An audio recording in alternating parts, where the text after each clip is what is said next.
Fala galera do Mundo Mágico, here is me, Adriana. This is I, the Brazilian Magai. So,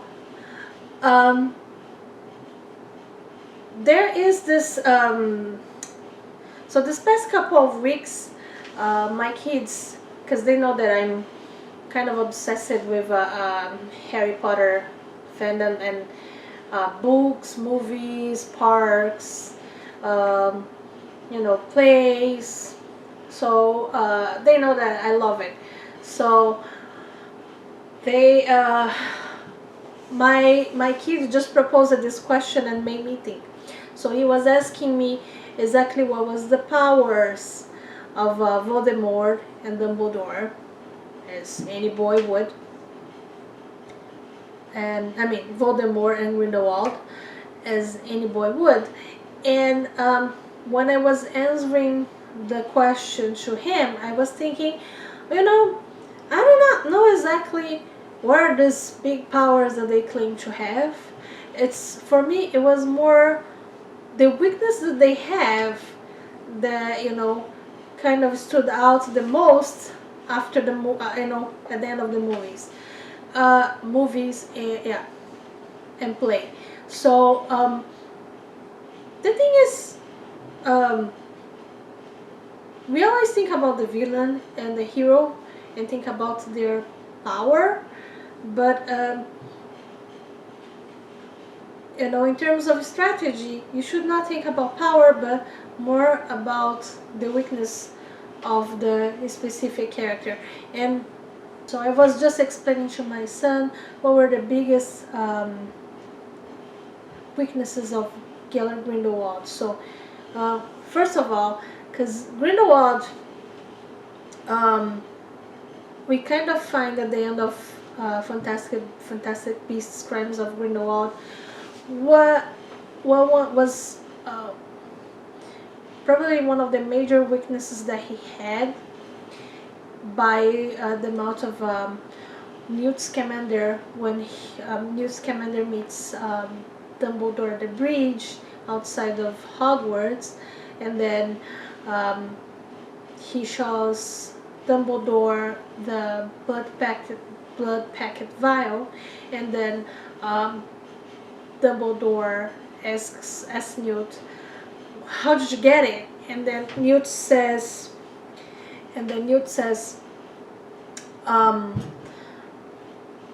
well, Grindelwald, he doesn't understand simple things, the power of simple things, or something in those lines. And he kind of overlooks simple things, and I think it's kind of a major flaw of any major villain most of the time, because of pride and because of feeling just indestructible. They just feel that simple things cannot overpower them or win anything against them. So in the case of Grindelwald in the movie Fantastic Beasts, Crimes of Grindelwald, it was the Niffler who just sneak around and got the vial, the blood packet vial from Grindelwald's pocket. And that part is kind of, for me, something that I quite don't understand, because the Niffler got out of the mausoleum alive, because everybody was trapped there. Maybe animals are not part of the deal, but everybody was trapped inside of the mausoleum, and nobody was supposed to leave the mausoleum alive if it wasn't for Little Lestrange casting the spell and dying for the sake of love and casting the protective spell over everybody. So maybe animals or Fantastic Beasts never gets hurt in the case of wizard spells. I do not know. But yeah, the Nifla got out of the mausoleum alive. A little bit hurt, but you know, alive, no problem there. And the humans only got out of there alive because Little Lestrange protected them. But you know, I do not know how this plays. But anyways, Nifla got out and got the vial and gave to Newt and saved the day, right? So, and this is because Grindelwald just overlooked the simplicity of a beast being able to snitching out something from him. That wasn't the first time that this happened with Grindelwald, though. From newt creatures, from newt beasts. If you recall, in the first movie, Fantastic Beasts and Where to Find Them, the reason why Grindelwald got caught was because when he started talking too much, Newt suspected that he wasn't Mr. Graves. He suspected that he was somebody else, and so when he was fighting all these horrors from the American, you know, whatever they call the American magical police or whatever, all these horrors from Makusa. So when he was fighting all of them and was winning big time against the horrors, against, you know, those wizards and witches that know how to fight, Newt didn't use a wand to capture Grindelwald, which at that point was still Graves, Mr. Graves. He used his swooping evil creature to bind Grindelwald's hand, and then Tina got his wand out of him, and at this point then Newt used Revelio, which is a spell to reveal some dark magic, some magic, and so the spell was lifted from Grindelwald, who was still at that point Mr. Graves, and so he showed himself, and then everybody found out that Mr. Grave wasn't Mr. Grave after all. He was Grindelwald all along.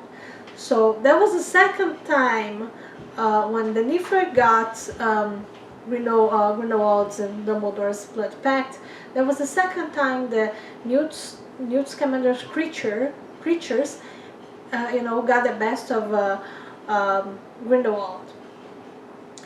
And in the lines of what Newt said, that simple things are overlooked sometimes by powerful people. That has nothing to do with Grindelwald or Dumbledore, but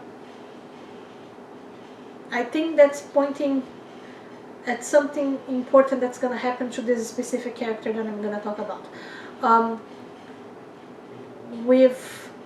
And I'm talking about Jacob Kowalski. So in the first movie, when they got caught in the Blind Pig, the bar, because they're trying to find information with the goblin, so everybody was trying to run away for their lives because there are lots of people that did illegal deals there in that bar, and they're all running away from the Makusa hours that are coming in. And when everybody was using wands and spells to get away and find a way out of the place, and so Newt and Jacob Kowalski, he used what he had, which was a simple thing. It wasn't magic, it wasn't something the wizards and witches would consider powerful, but it was his hands. He just punched the goblin because that's what he could do. That's what he knew how to do. He's a war veteran, so he just punched the goblin and got Newt's pickets back. So for me, that also shows that sometimes there are more powerful things than magic, and that can actually save the day. And I'm saying that because I think perhaps this is an indication that something in later movies will happen, where Jacob, with the simplicity of what he can do as being an old mage, he will be able to save the day. So maybe he will sacrifice his life for that sake. But point is, at the end, magic is mighty, but there are other means besides magic, and sometimes you have to think out of the box to get a major problem solving. That doesn't mean that has to be through magic, and sometimes it can be through a magical creature or even a no mage. So that's my video for you today, and if you like the content of our channel, please subscribe, please share the video with others, and if you wanted to be the first to know when a new video comes up, please click on the bell. And also check out our channels in our posts in Twitter and Facebook. I always post more things in there. And like this channel, comment either here or in Twitter and Facebook. And so for today, that's all. Ciao, ciao.